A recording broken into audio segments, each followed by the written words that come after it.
আগামীকাল রথযাত্রা এবং রথযাত্রাকে কেন্দ্র করে আমি বানিয়ে নিয়েছি একদম মুচমুচে খাস্তা রসালো খাজা। এই খাজা হচ্ছে পুরীর বিখ্যাত একটি মিষ্টি, যা জগন্নাথ দেবকে ভোগ হিসেবে নিবেদন করা হয় এবং এটি কিন্তু জগন্নাথ দেবের সবচেয়ে প্রিয় একটি মিষ্টি এবং যেটি খেতেও হয় ভীষণ সুস্বাদু। তো আজকে আমি ঘরে একেবারেই সহজ উপায়ে বানিয়ে নিয়েছি। তার জন্য নিয়ে নিয়েছি 1 কাপ মতন ময়দা আর দিয়ে দিয়েছি সন্ধব লবণ। অবশ্যই জগন্নাথ দেবকে ভোগ নিবেদনের জন্য কিন্তু সন্ধব লবণেরই ব্যবহার করতে হবে। দিয়ে দিয়েছি 1 টেবিল স্পুন মতন ঘি। এই ঘি দিয়ে কিন্তু এই ময়দাটাকে খুব ভালোভাবে মেখে নিতে হবে। আমার কিন্তু এখানে 2 টেবিল স্পুন মতন ঘিয়ের ব্যবহার করতে হয়েছে। ময়দাটা তোমরা মাখালে পরে বুঝতেই পারবে যে একটা মণ্ড আকারে তৈরি হয়ে যাবে। ময়দাটা মাখাচ্ছি আর দেখছি কতক্ষণে এটা একটা মণ্ড আকারে তৈরি হয়।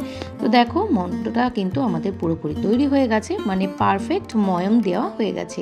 তো যখন এইরকম হাতে মুঠো আকারে চলে আসবে তখনই বুঝে নিতে হবে আমাদের ময়দাটা কিন্তু ময়মের জন্য একদম প্রস্তুত। সামান্য সামান্য করে জলের ব্যবহার করে ময়দাটাকে একটু শক্ত করে মেখে নিতে হবে। তো দেখো এখানে ময়দাটা কিন্তু একটু শক্ত করেই মাখছি। খুব একটা যদি নরম করে মাখা হয় তাহলে কিন্তু বেলার সময় ময়দাটা পাতলা হবে না। তো দেখো এখানে আমি কিন্তু ময়দাটাকে মেখে 15 থেকে 20 মিনিটের জন্য একটু ঢাকা চাপা দিয়ে রেস্টিং টাইমে রাখছি। আর এর জন্য এখন করে নেব খাজাটার জন্য শিরা। তো যতটা ময়দা নিয়েছিলাম তার থেকে সামান্য একটু কম মতন চিনি নিয়েছি। যতটা চিনি নিয়েছি ততটা পরিমাণ জল নিয়ে এখন একটা সুগার সিরাপ বা শিরা তৈরি করে নেব। অবশ্যই খাজাকে শিরাতে ডোবাতেই হবে। তো শিরাটা বেশ কিছুক্ষণ জাল দিতে দিতে ওর মধ্যে দিয়ে দিয়েছিলাম একটা এলাচ। তো দেখতেই পাচ্ছ এক তারের আকার তৈরি হয়ে গেছে, তখনই বোঝা যাবে যে শিরাটা কিন্তু পুরোপুরি রেডি। আর এবার নিয়ে নিয়েছি কর্নফ্লাওয়ার এবং তাতে দিয়ে দিয়েছি 2 টেবিল স্পুন মতন সাদা তেল। আমি আজকে এই খাজাটাকে কর্নফ্লাওয়ার দিয়ে করব এবং এই যে রুটির মতন যেটা করছি সেটাকেও কিন্তু বেলবো আমি কর্নফ্লাওয়ারের সাহায্যে। তো দেখো লেচি কেটে নিয়েছি 4টে এবং এই 4টে লেচিকে আমি কর্নফ্লাওয়ারের মধ্যে ডিপ করে এই যে আমরা ময়দা দিয়ে বেলি, এটা কিন্তু আমি আজকে কর্নফ্লাওয়ার দিয়েই বেলছি। এতে কি হয় যে কর্নফ্লাওয়ারে যে ছোট ছোট ডাস্ট পার্টিকেল অনেকটা ফাইন হওয়ার কারণে এই রুটি বেলাটাও কিন্তু খুব সুন্দর হয়, পাতলা হয় এবং অনেকক্ষণ পর্যন্ত কিন্তু সফট থাকে। তো দেখো এখানে আমি পরপর 4টে রুটি কিন্তু এখানে বেলে নিয়েছি।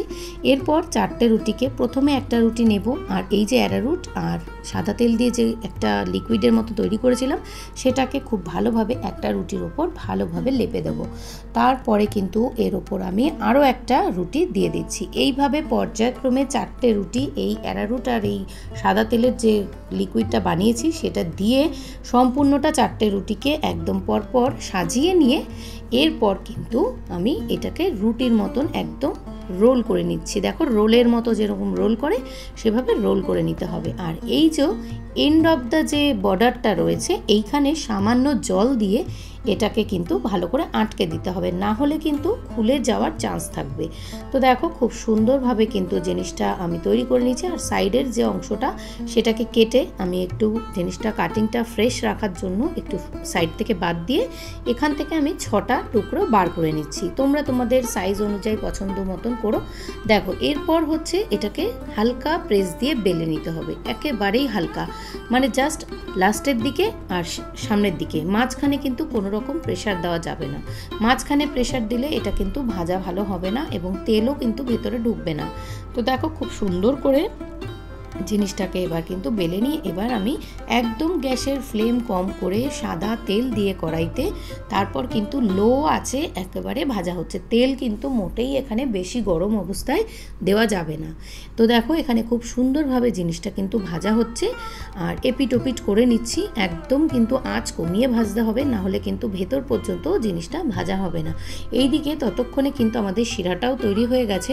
তো শিরাটাও আমাদের হয়ে গেছে। শিরাতে কিন্তু আমি পাতিলেবুর রস দিয়েছিলাম যে কারণে শিরাটা কিন্তু জমে যাবে না, এটা একটা মাথায় রাখতে হবে। তো ওটা আমি ক্যামেরা বন্দি করতে পারিনি। আর দেখো এখানে আমাদের কিন্তু এখানে খাজাটা পুরোপুরি ভাজা হয়ে গেছে। এরপর এই শিরার মধ্যে কিন্তু এপিট ওপিট খুব ভালোভাবে একটু ভিজিয়ে নেব।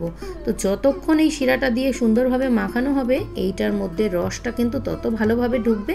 তো এভাবে পর্যায়ক্রমে আমি সমস্ত খাজাগুলোকে কিন্তু খুব সুন্দরভাবে রসে ডুবিয়ে ভালো করে রস থেকে তুলে রেখে দিয়েছি। তারপর কিন্তু তোমরা দেখো এইভাবে সেকেন্ড সেটও যেটা করেছি সেটাও কিন্তু আমি পর্যায়ক্রমে ভেজে নিয়েছি এভাবে এবং রসে ডুবিয়েছি।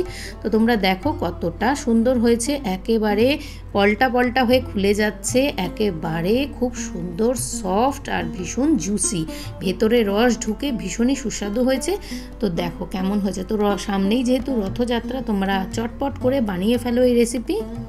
আর ভিডিওটা কেমন লেগেছে অবশ্যই কিন্তু কমেন্টের মাধ্যমে জানিও। ততক্ষণ পর্যন্ত সকলে ভালো থেকো, সুস্থ থেকো। জয় জগন্নাথ। সকলে ভালো থেকো।